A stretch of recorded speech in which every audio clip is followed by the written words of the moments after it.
विशाल भारद्वाज और शाहिद कपूर की जोड़ी वैसी ही है जैसे गरम समोसे के साथ तीखी चटनी। कॉम्बिनेशन एकदम डेडली है। पर सवाल यह है कि कमीने और हैदर के बाद उम्मीदें तो बुर्ज खलीफा जितनी ऊंची हैं, पर क्या ये रोमियो उस ऊंचाई को छू पाया है? तो आपको बता दें, ओ रोमियो में क्राइम का तड़का है, रोमांस की चाशनी है और एक्शन ऐसा कि आपकी पलकें झपकना भूल जाएं। उस तरह यानी शाहिद कपूर एक खूंखार और बेरहम गैंगस्टर है। शरीर पर बने टैटू और हाथों में हथियार रखने वाला ये रोमियो इश्क के तराने नहीं गाता, बल्कि गैंगलैंड के नेटवर्क में मौत का खेल खेलता है।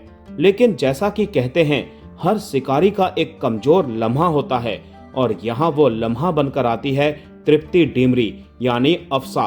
अफसा मदद मांगने के इरादे से इस खूंखार दुनिया में कदम रखती है, लेकिन फिर शुरू होता है डर, जुनून और कंट्रोल का वो खेल जहां दिल और दिमाग के बीच की जंग छिड़ जाती है। शुरुआत तो एक मजबूरी वाले समझौते से होती है, लेकिन धीरे धीरे ये रिश्ता डर, जुनून और कंट्रोल के एक ऐसे खतरनाक मोड़ पर आ जाता है जहां से वापसी का कोई रास्ता नहीं दिखता। सस्पेंस, इमोशन और धोखे की इस बिसात पर आगे क्या खेल होने वाला है, ये जानने के लिए तो आपको अपने नजदीकी थिएटर का रुख करना होगा और खुद पर्दे पर इस रोमांच को महसूस करना होगा। देखिए दोस्तों, अगर आप थिएटर में ये सोचकर आए हैं कि पहले ही सीन से तूफान एक्सप्रेस की तरह दौड़ेगी, तो आप थोड़ा निराश हो सकते हैं। फिल्म का पहला घंटा जरा इत्मीनान से चलता है। विशाल भारद्वाज यहाँ एक पेंटर की तरह धीरे धीरे किरदारों में रंग भरते हैं। माहौल थोड़ा भारी है, सस्पेंस गाढ़ा है और कहानी की रफ्तार धीमी है।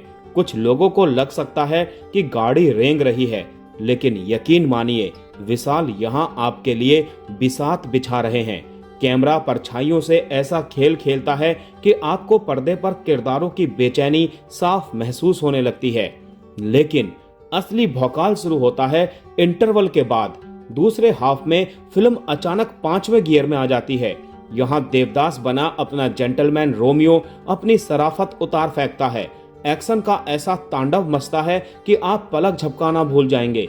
जब स्क्रीन पर खून और इमोशंस एक साथ बहते हैं तो समझ आता है कि विशाल भारद्वाज को ट्रेजेडी का उस्ताद क्यों कहा जाता है। क्लाइमैक्स तक आते आते फिल्म आपको अंदर तक झकझोर कर रख देती है। अब बात उनकी जिनके लिए आप पैसा खर्च करेंगे। शाहिद कपूर ने इस रोल में अपनी रूह फूंक दी है। वो एक ऐसे किलर बने हैं जो खूंखार तो है ही, लेकिन उसकी आंखों में एक अजीब सी बेबसी भी है। जब वो स्क्रीन पर गुस्सा करते हैं तो डर लगता है, और जब खामोश होते हैं तो गहरा दर्द दिखता है। ये उनके कैरियर की सबसे इंटेंस परफॉर्मेंस में से एक है। और वहीं तृप्ति डिमरी ने साबित कर दिया कि वो सिर्फ खूबसूरत चेहरा नहीं, बल्कि एक मंझी हुई कलाकार है। खतरनाक गैंगलैंड के बीच उनकी संजीदगी फिल्म को बैलेंस करती है। और रही बात नाना पाटेकर, राहुल देशपांडे और अविनाश तिवारी की, तो इन दिग्गजों ने अपनी लाजवाब एक्टिंग से इस कहानी को और असरदार बनाया है। अगर आप पूछें कि क्या यह फिल्म देखने लायक है, तो जवाब है बिल्कुल हाँ। ओ रोमियो में शाहिद कपूर का वो अवतार देखने को मिलता है जो आपको कमीने वाले दिनों की याद दिला देगा। फिल्म का सेकंड हाफ तो इतना तूफानी है कि आपको संभलने का मौका ही नहीं मिलता। एक्शन और इमोशन का ऐसा हाई वोल्टेज डोज शायद ही हाल फिलहाल में किसी फिल्म में दिखा हो। साथ ही साजिद नाडियाडवाला के प्रोडक्शन ने फिल्म को ग्रैंड बनाया है। हाँ, फिल्म की शुरुआत थोड़ी सुस्त है, जो फास्ट फॉरवर्ड के जमाने वाले दर्शकों का सब्र थोड़ा सा आजमा सकती है। लेकिन अगर आप विशाल भारद्वाज के उस डार्क और पोएटिक सिनेमा के फैन हैं, जहां गोलियां भी कहानी कहती हैं, तो यह फिल्म आपके लिए एक मस्ट वॉच है।